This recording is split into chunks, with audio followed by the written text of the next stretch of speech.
we're just seeing the beginnings of a movement that is an international movement. We call it civic politics or about civic agency. It's an empowering politics.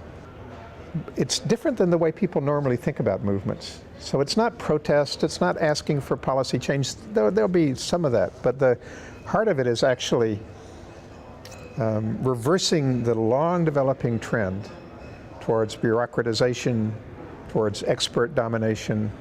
So it's what Max Weber, the sociologist, called the inevitable bureaucratization of the world, or the disenchantment of the world, or he also called it the polar night of icy darkness, which is an evocative term. But it's basically the idea that more and more things are engineered, scripted, controlled, manipulated, dominated by unseen powers. So it's elusive in a way, but people feel it, they know it's happening. They know the world is more scripted and more controlled.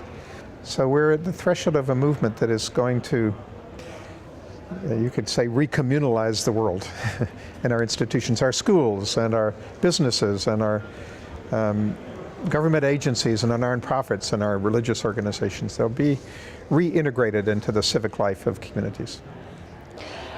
I think everything's possible. It sounds very trite, but I always say where there's a will, there's a way.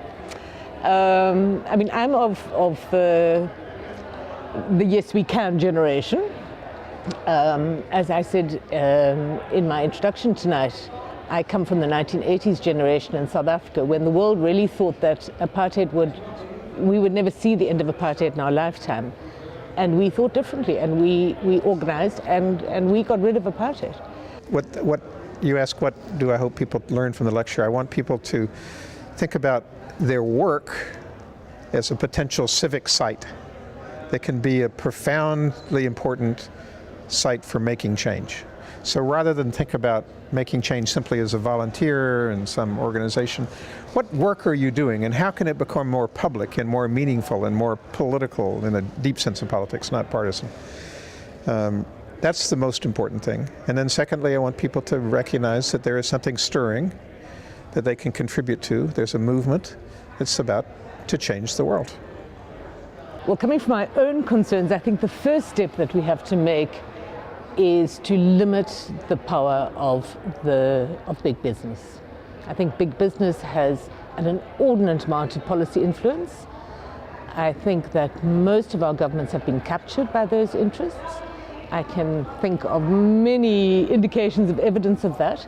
That has to stop. If we're serious about democracy and we're serious about an enabling environment where citizens really can reshape society and the institutions of society and the services, the goods and services we expect in society, then we need a responsive state that actually cares about the people and not about the profits of big business.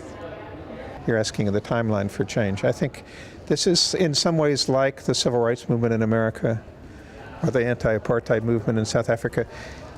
You know, it looks often like change is going to take a generation, 2 generations, but actually if things are at a tipping point, then change can happen more quickly.